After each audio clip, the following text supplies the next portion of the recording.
Shalom teman-teman, selamat malam. Kembali berjumpa dengan saya pada malam hari ini untuk membaca firman Tuhan Yesus. Pada malam hari ini saya kembali akan baca firman Tuhan Yesus, Injil Matius pasal 19 ayat 1 sampai 30.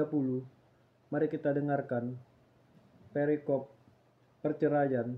Setelah Yesus selesai dengan pengajarannya itu, berangkatlah ia dari Galilea dan tiba di daerah Yudea yang di seberang sungai Yordan.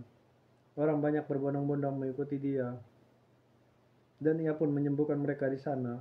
Maka datanglah orang-orang Farisi kepadanya untuk mencobai dia. Mereka bertanya, apakah diperbolehkan orang menceraikan istrinya dengan alasan apa saja? Jawab Yesus, tidakkah kamu baca bahwa ia yang menciptakan manusia sejak semula, menjadikan mereka laki-laki dan perempuan, dan firman-Nya, sebab itu laki-laki akan meninggalkan ayah dan ibunya dan bersatu dengan istrinya, sehingga keduanya itu menjadi satu daging. Demikianlah mereka bukan lagi dua, melainkan satu. Karena itu, apa yang telah dipersatukan Allah tidak boleh diceraikan manusia. Kata mereka kepadanya, jika demikian, apakah sebabnya Musa memerintahkan untuk memberikan surat cerai jika orang menceraikan istrinya? Kata Yesus kepada mereka, karena ketegaran hatimu Musa misalnya kamu menceraikan istrimu, tetapi sejak semula tidaklah demikian. Tetapi aku berkata kepadamu, barang siapa menceraikan istrinya kecuali karena zina, lalu kawin dengan perempuan lain, ia berbuat zina. Murid-murid itu pun berkata kepadanya, jika demikian halnya hubungan antara suami istri, lebih baik jangan kawin. Akan tetapi ia berkata kepada mereka, tidak semua orang dapat mengerti perkataan itu, hanya mereka yang dikaruniai saja. Ada orang yang tidak dapat kawin karena ia memang lahir demikian dari rahim ibunya, dan ada orang yang dijadikan demikian oleh orang lain, dan ada orang yang membuat dirinya demikian karena kemauannya sendiri. Oleh karena kerajaan surga, siapa yang dapat mengartikan hendaklah ia mengerti. Perikop Yesus memberkati anak-anak. Lalu orang membawa anak-anak kecil kepada Yesus supaya ia meletakkan tangannya di atas mereka dan mendoakan mereka. Akan tetapi murid-muridnya memarahi orang-orang itu. Tapi Yesus berkata, biarkanlah anak-anak itu, janganlah menghalang-halangi mereka datang kepada aku, sebab orang-orang seperti itulah yang mempunyai kerajaan surga. Lalu ia meletakkan tangan ke atas mereka, dan kemudian ia berangkat dari situ.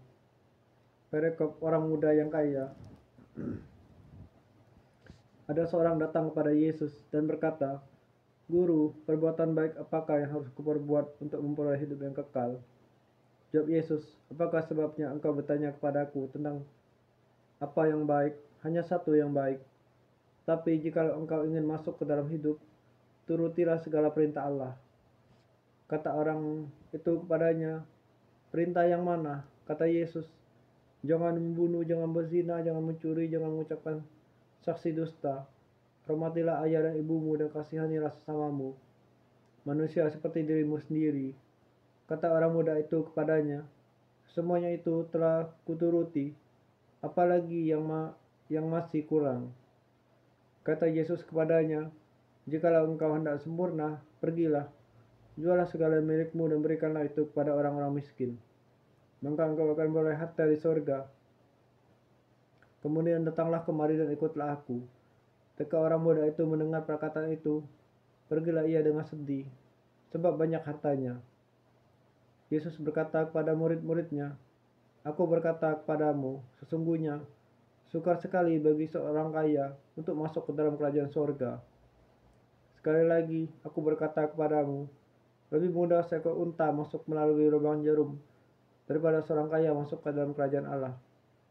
Ketika murid-murid mendengar itu, sangat gemparlah mereka dan berkata, jika demikian, siapakah yang dapat diselamatkan? Yesus memandang mereka dan berkata, bagi manusia hal itu tidak mungkin, tapi bagi Allah segala sesuatu mungkin. Perikop upah mengikuti Yesus.